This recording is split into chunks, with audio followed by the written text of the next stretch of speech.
Meus queridos, a paz do Senhor, eu sou o pastor Anderson Silva. Você está conosco na Academia de Pregadores, a maior escola de teologia online do Brasil. Estamos estudando as lições bíblicas da escola dominical. Nesta aula estudaremos a lição de número 12 deste quarto trimestre de 2017, lição do dia 17 de dezembro, e tem como título Perseverando na Fé.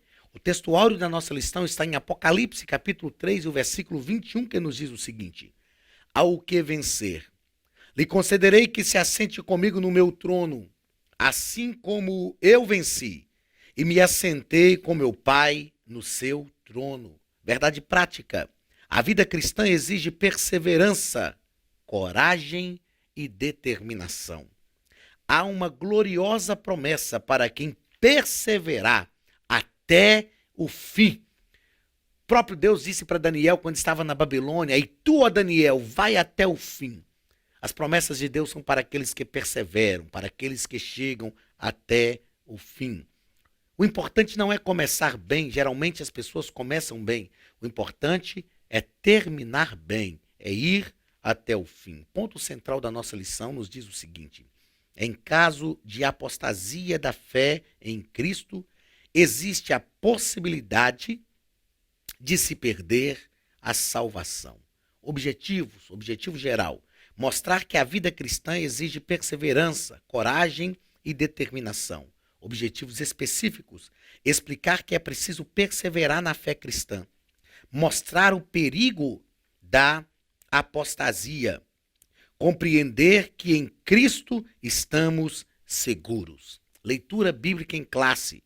Está na segunda carta de Paulo a Timóteo, capítulo 4, versículos 6 a 8, que nos diz o seguinte: Porque eu já estou sendo oferecido por aspersão de sacrifício, e o tempo da minha partida está próximo. Combati o bom combate, acabei a carreira, guardei a fé. Desde agora, a coroa da justiça me está guardada, a qual o Senhor, justo juiz, me dará naquele dia, e não somente a mim, mas também a todos os que amarem a sua vinda. Meus queridos, na nossa introdução, o comentarista nos coloca que convém alertar que as Escrituras mostram a possibilidade de se perder a salvação em caso de apostasia da fé em Cristo. Por isso, o crente deve perseverar na fé. Meus queridos, com toda sinceridade, eu não acredito que nós perdemos a salvação por qualquer coisa. Mas nós perdemos sim a salvação se nós nos desviarmos daquilo que é o foco do evangelho. Aí sim perdemos a salvação. Eu não acredito que às vezes por um vacilo nosso, não intencional, o Senhor Jesus vai nos punir, vai nos matar, nos afastar do reino dos céus. Eu sei que Deus pune, nós já tratamos disso aqui em lições anteriores, que Deus é equilibrado em todos os seus atributos, mas nós podemos sim perder a salvação. Nós precisamos ter cuidado, vigiar, velar pela nossa salvação, cuidar da nossa salvação. Eu sei que é o Senhor que nos salva, mas o Senhor nos convida para um relacionamento de cuidado, de crescimento, de aperfeiçoamento, de comunhão. E quando nós fazemos isto, nós manutenimos a nossa salvação, porque o Espírito Santo nos fortalece. Primeiro ponto, a perseverança bíblica. Primeiro parágrafo, conceito bíblico de perseverança. O que é a perseverança? Manter-nos inflexíveis e firmes na fé em Cristo. É uma capacidade divina de resistir o dia mau. Então pronto, nós podemos vencer. Não. Nós precisamos pedir a Deus que nos dê força para perseverar. Só a presença do Espírito Santo na nossa vida, só a graça de Deus sobre nós, só o amor de Deus nos envolvendo é que nos dá força para perseverar até o fim. Perseverar é uma capacidade de resistir o dia mau. Meus irmãos, nós estamos vivendo uma geração fraca. Nunca se viu uma geração tão fraca como a geração que nós estamos vivendo. Uma geração que se entrega tão fácil, que se rende tão depressa. Uma geração que se curva tão espontaneamente. Nós precisamos pedir ao Espírito Santo que nos fortaleça, que nos dê garra, que nos dê vigor, que nos dê ânimo para nós continuarmos. O dia mal vem, o dia mal vai chegar para todos. Mas se nós confiarmos no Senhor, Ele nos dará a vitória, Ele nos ajudará, Ele vai nos manter de pé. Se nós perseverarmos, nós conseguiremos resistir no dia mal. O Senhor pode nos fortalecer a cada dia. Segundo parágrafo deste primeiro ponto, a provisão divina e a cooperação humana. A perseverança da vida cristã é iniciada e garantida por Cristo com o auxílio do Espírito Santo, juntamente com a cooperação e sujeição do crente ao senhorio de nosso Senhor. Como é que nós conseguimos manter a perseverança? Quando nós nos sujeitamos ao senhorio de Cristo. O problema é que tem pessoas que querem perseverar sozinhas, não querem se sujeitar ao senhorio de Cristo, não querem depender da força do Espírito, e aí não prevalecem, aí não conseguem se manter de pé. Mas quando nós nos sujeitamos ao senhorio de Cristo, eu tenho um pastor, muito amigo, pastor Apolono, pastor da igreja Projeto Ômega em Ipatinga. Eu aprendi a fazer uma oração com o pastor Apolono. Todas as vezes que eu ouço o pastor Apolono orar, ele diz: Senhor, eu quero declarar a minha dependência de ti. Eu fui ouvindo isso e prestando atenção e achei isso tão lindo que eu disse: Senhor, eu quero também declarar a minha dependência de ti. O que nos mantém de pé, o que nos faz estar perseverantes, é a nossa declaração de que dependemos de Deus. Irmãos, nós vivemos uma geração arrogante, uma geração que estuda, que se prepara. E nós estamos aqui na Academia de Pregadores para isso, meu querido. Eu não falo contra o estudo, contra o preparo teológico, não, porque é o que nós fazemos, é o nosso ministério. É o que Deus, é a maneira como Deus tem nos usado. Mas saibamos de uma coisa: por maior que seja o nosso conhecimento, por mais preparados que nós sejamos, por mais intelectualizado que nós formos, por mais globalizado que nós nos tornarmos, nós só estamos de pé porque dependemos do Espírito Santo, porque dependemos do Senhor. O diabo não tem medo dos nossos diplomas, dos nossos títulos, dos nossos bens, do nosso carro. Ele não tem medo do nosso intelectualismo, não. O que ele teme é a presença de Deus na nossa vida. E quanto mais dependentes de Deus nós formos, mais nós iremos prevalecer. Por que muitas pessoas não estão prevalecendo nos nossos dias? Porque não estão dependendo de Deus. O segredo para prevalecermos é viver em intensa dependência de Deus. Ah, pastor, mas eu conheço. Conhece, não tem problema. Conheça mesmo. Cresça. Mas dependa de Deus em todas as áreas. Segundo ponto da nossa lição: o perigo da apostasia. Primeiro parágrafo, conceituando apostasia. Apostasia é o abandono premeditado e consciente da fé. É negar, renunciar e distorcer propositalmente o ensino das Escrituras Sagradas. É importante não confundir apostasia com pecado acidental. Apostasia é, na prática, negar uma fé anteriormente declarada. É a fé que eu declaro hoje e que eu corro o risco de negar amanhã. Apostasia não tem a ver com esse pecado acidental, com essas falhas que nós cometemos, porque nós pecamos. A Bíblia diz que se dissermos que não temos pecado, já pecamos.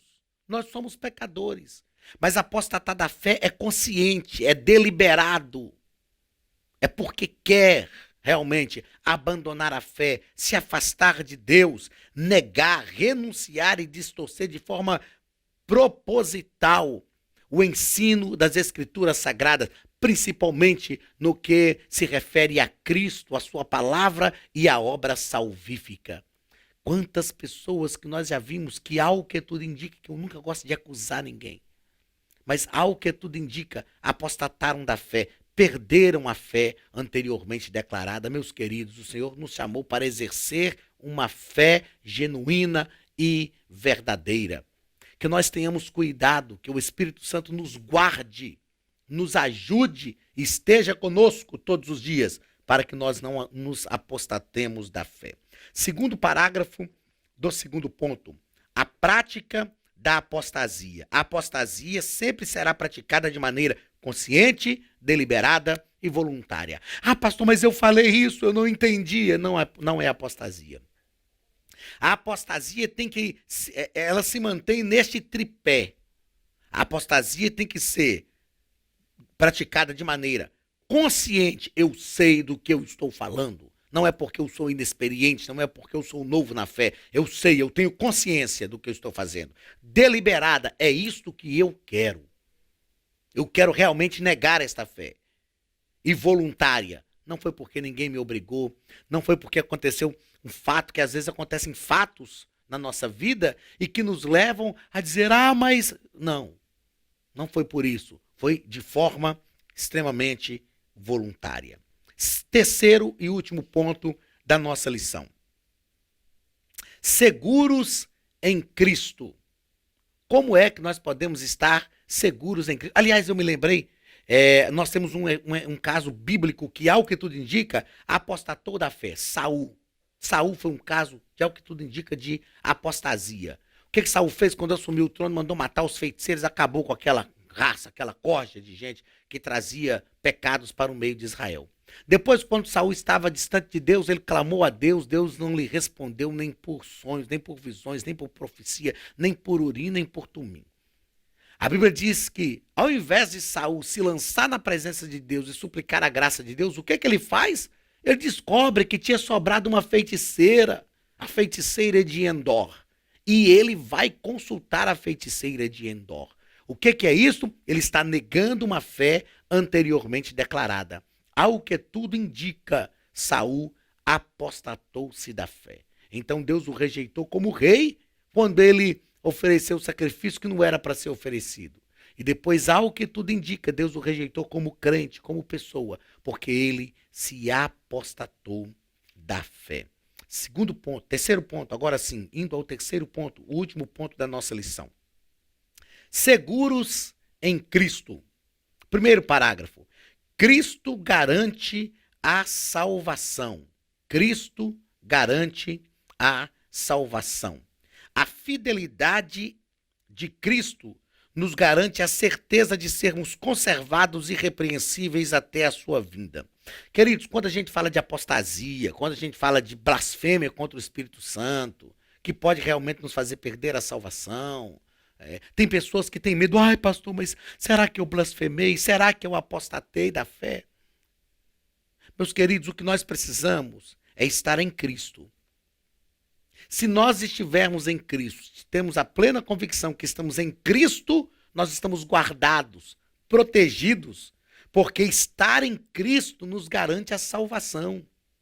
Não porque nós somos bons, não porque nós merecemos, mas porque Cristo realmente é o provedor da salvação, o consumador da salvação. É Ele quem trouxe a salvação até nós, quem consumou a salvação de Deus na nossa vida. Nunca houve um tempo em que nós precisamos tanto da comunhão com Deus, desfrutar de comunhão com Deus, estar com o Senhor, ao lado do Senhor, viver o Evangelho de Cristo ao lado do Cristo do Evangelho. Tem pessoas que querem viver o Evangelho de Cristo sem se envolver com o Cristo do Evangelho.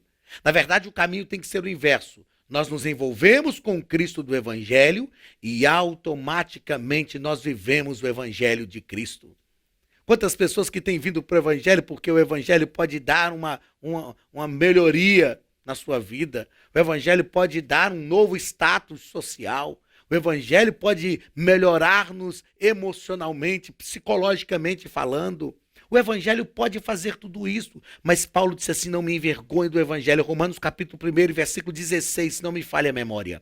Porque não me envergonho do Evangelho, porque ele é poder de Deus para transformar aquele que crê. O Evangelho de Cristo é transformador. Pastor, mas por que não transforma muitas pessoas? Porque as pessoas querem viver o Evangelho de Cristo longe do Cristo do Evangelho. E esta não é a essência.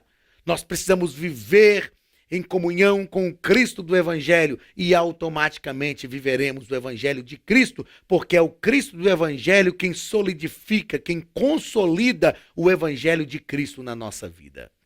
Então, Cristo nos dá garantia, nos dá a certeza de sermos conservados irrepreensíveis até a sua vinda. Segundo parágrafo deste terceiro ponto.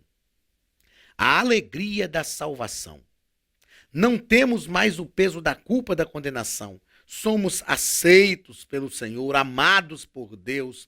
O efeito prático disso é vivermos uma vida cheia de alegria. Paulo escrevendo a carta da alegria, a igreja, a carta que ele escreveu à igreja de Filipos, a carta aos filipenses, ele diz: alegrai-vos sempre no Senhor. Outra vez vos digo, alegrai-vos. A alegria que o Espírito Santo produz em nossa vida é extracircunstancial, está além das circunstâncias, não importa as circunstâncias. A alegria que o Espírito Santo produz na nossa vida é uma alegria de dentro para fora. Não é uma alegria que está ligada a coisas, não é alegria que está ligada a pessoas. A alegria que o Espírito Santo produz na nossa vida é a alegria que mesmo no meio da tempestade, mesmo no meio da luta, não é que nós não sentimos o sofrimento, não é que nós não choramos, somos humanos.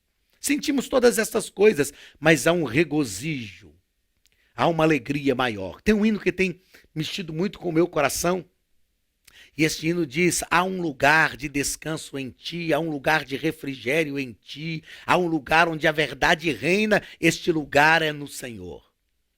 Há um lugar onde a inconstância não me domina, há um lugar onde minha fé é fortalecida, há um lugar onde se perde, há um lugar que quando se perde é que se ganha. Este lugar é no Senhor. Isto é alegria verdadeira no Espírito. Quando tudo falha, o Senhor está conosco. Ele nos garante alegria. É alegria extracircunstancial. É alegria que vem do céu, que é gerada dentro de nós pela pessoa do Espírito Santo. Esta alegria que Deus tem para você, para a tua casa. Essa alegria que Deus tem para o teu coração, para a tua família, para os teus vizinhos. É esta alegria que nos move, que nos fortalece, que nos leva adiante, que nos faz prevalecer. É esta alegria que nos dá força. O escritor aos Hebreus, no capítulo 11, ao falar dos heróis da fé, diz que da fraqueza eles tiraram forças, venceram reinos. Por quê? Porque tinham uma alegria diferente. Deus tem alegria para a tua vida, para a nossa vida, para o nosso coração. Terceiro e último parágrafo da nossa lição. A certeza da vida eterna. Embora tenhamos o livre-arbítrio para tomar decisões, o Espírito Santo age para nos convencer do caminho errado.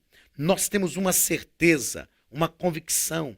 A Bíblia diz que o mesmo Espírito testifica com o nosso espírito que somos filhos de Deus. E quando nós temos essa certeza verdadeira, o Espírito Santo age em nós, age no nosso livre-arbítrio, nos ajuda a tomar decisões. Meus queridos, eu tenho dito que uma coisa muito importante para a nossa vida é não deixar que a depravação tome conta do nosso ser e da nossa alma. O que é alguém depravado? É alguém que peca, que transgride a lei de Deus e o pecado não tem mais efeito na pessoa.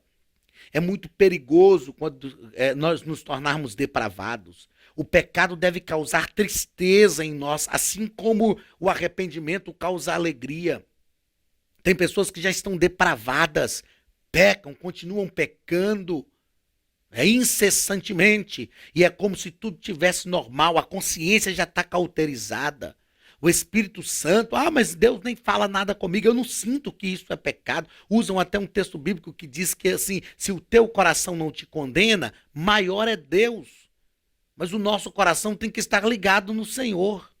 Porque tem pessoas que o coração não está condenando, mas é porque já perderam a sensibilidade espiritual. Não é?